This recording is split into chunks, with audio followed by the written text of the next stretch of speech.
Hello, today we're going to be talking about the HI1756 feeder controller module shown here.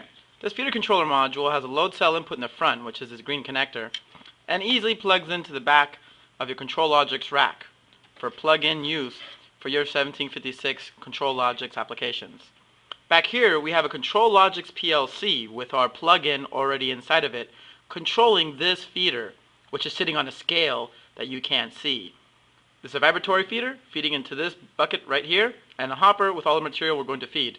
Here I have a computer showing you the RS logic screen that I program my PLC with, and I'm going to operate it with during this demonstration. And up here there's a little area where I magnify the things I'm changing so you can see what I'm reading and you can see what I'm changing. So let's go ahead and do some tests on the HI1756 feeder controller so you can see how it works.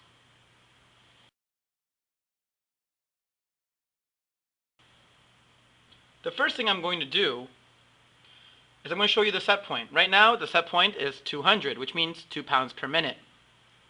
If I go up here, I can take a look at my rate of change, which is 0 right now because it's not running, and my motor speed, which is 0 because it's not running.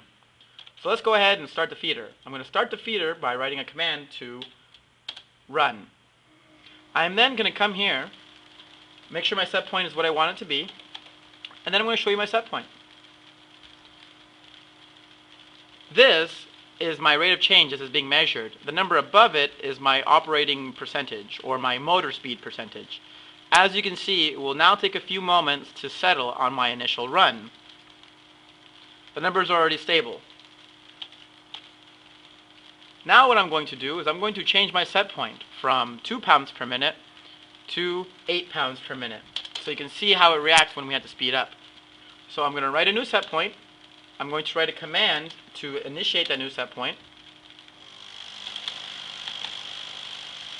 And as you can see here, my rate of change is being measured and is now stabilizing even as I run at a much higher set point. My motor speed is likewise changing to suit that new set point. It settles pretty quickly, as you can see. I'm going to change back to 2 pounds per minute so you can notice the change yourself once again. I'm going to change mine to 2 pounds per minute. I'm going to write a command to take that new percentage, and as I look at my display once again, it's settling down to 2 pounds per minute from 8 where it was previously, and my operating percentage is likewise stabilizing. It takes a few moments and then it's stable. That's how set points change in the 1756 feeder controller.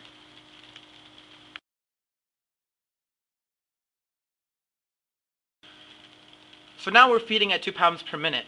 You can see that here in my set point menu. I'm feeding at 2 pounds per minute.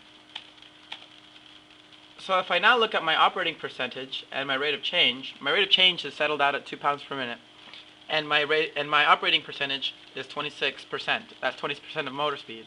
I'm now going to demonstrate our rate exception control, also known as REC. If a technician is working in the area and accidentally happens to lean against the hopper while it's running, it will result in the rate of change to move erratically because of this disturbance. However, the operating percentage will remain stable and make up for this error, as seen here. It stabilizes fairly quickly. Let's say the technician who's walking by was working on a piece of equipment and just happens to leave his toolbox carelessly on the hopper, which is on top of the scale. Normally, this disturbance would cause problems with your feeding. As you can see, the rate of change has changed because of the scale experiencing the disturbance from the toolbox. However, you'll notice the operating percentage is just fine. The motor speed of the motor hasn't changed very much at all. This sort of stability adds accuracy during all feeding operations.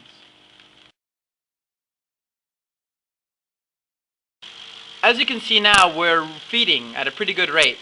My rate's locked in at 8 pounds per minute, and my operating percentage is locked in pretty much at 61% of motor speed. We are now going to conduct a manual refill. So we're going to refill the feeder unexpectedly, but when we do so, the rate exception control will make refilling a breeze.